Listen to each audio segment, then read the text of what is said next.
go, Junior. They already know what time it is. T-Bug Crawford. Yeah.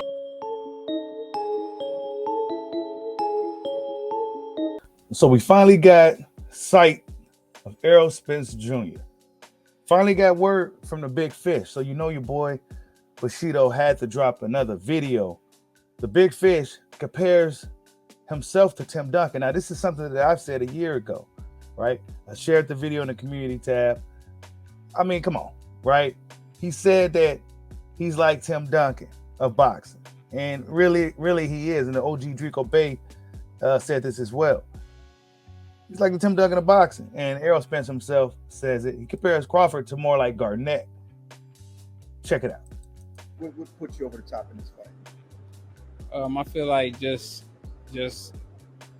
feel like I'm the stronger fighter. I feel like I'm more durable, especially if we stand there and we go at each other. I just feel like I just got the better fundamentals. I feel like in boxing wise, I'm Tim Duncan in boxing. Like I got all the fundamentals, the jab, hook, whatever it is, blocking, whatever. I do everything right. And I just feel like I'm just gonna be the better fighter overall. I mean, he has a lot of talent, skills. He can move. It's basically, if I relate it to basketball, it's like Tim Duncan versus Garnett. Right. Now, do Spence sound as confident as you think he would sound, right? Maybe he is he just mild-mannered. Maybe he's just laid back. Maybe this is just Spence at 30-some years old, right? Considering everything that has happened, I don't know if he sounds as confident as he has in previous fights, right? But another thing that he said that stuck out in this clip was, especially if he's standing, basically standing still. And this is why I did that video. If he's standing still. Come on, man. It's a stylistic nightmare. Stylistically, this matchup is a bad matchup stylistically. Spence had some advantages earlier on when Crawford first came up, before he got as big as he is now. And then what we've been seeing what Crawford's been doing, despite what you guys want to say about the opposition, he fought two of the best guys Spence beat as well, and he beat him in better fashion. Despite that, he's running these dudes out the ring. And Errol Spence sees this. Yeah, they may not be me, but this guy's still out here doing this shit. He's still out here just knocking guys out, right? Also, the big fish had to say something about him not really caring too much about the pound for pound list anymore, right? He's just more concerned about being in a legacy fight and getting a huge payday. I am ranked I think 4 or 5 in the pound for pound. Right. So it means it used to mean a lot more to me, back when I was younger, but right now it's more about, legacy. It's more about getting the defining fights.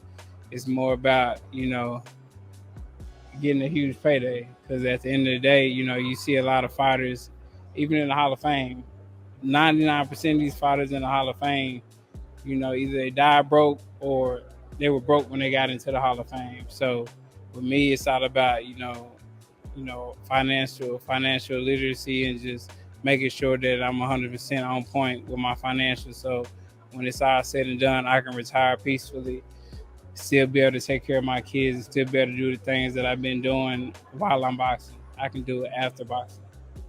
And salute to Ringside Views on Instagram, man. Go check out Ringside Views, man. He's one of the best guys out there, in my opinion. But